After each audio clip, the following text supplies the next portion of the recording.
In fact এই সাকিব আল হাসান নিয়ে কথা বলার জন্য আমাদের বোর্ডে মিডিয়া ডিপার্টমেন্ট আছে। আর ছবি নিয়ে ঢুকবে কি না ঢুকবে বা যে ঘটনাগুলো ঘটেছে, আপনি যেভাবে প্রথম কোশ্চেনটা করলেন, সাকিবকে আমি চিনি খুব ছোটবেলা থেকে, যখন সে বাংলাদেশ টিভি ঢুকে খেলে।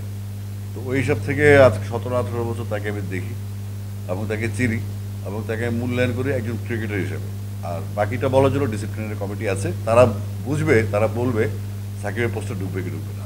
আমরা তো কখনো বলি না যে পলিটিক্যাল কোনো ইস্যু এখানে আছে বা পলিটিক্যাল কোনো এনভায়রনমেন্টের কারণে সাকিবের পোস্টটা ছেড়ে হচ্ছে বা সাকিবকে কোনো অ্যাপিয়ারেন্স দেওয়া হচ্ছে না। দেখেন, আমাদের আয়োজন বলতে কি, আমাদের আয়োজন তো আপনিও সম্পৃক্ত আছেন না, আপনি তো মিডিয়া ফোকাস করছেন এখানে।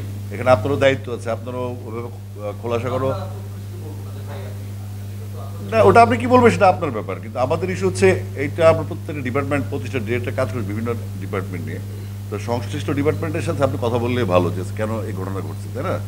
আর সাকিবের বিষয়ে আমার যে সফট কর্নার যেটা, সেটা বাংলাদেশের কারণে ওর ব্র্যান্ড ভ্যালু, এবং ও বাংলাদেশে একজন নিঃসন্দেহে আমাদের ব্র্যান্ড বাংলাদেশ ক্রিকেটের। ওই আবেগ, ওই ফিলিংসটা থেকে আমি সাকিবের ব্যক্তি কার্যক্রম আমি পছন্দ করছি না। এক্স্যাক্টলি ওটাই, আমি ওটাই বলছি, আর কিছু না।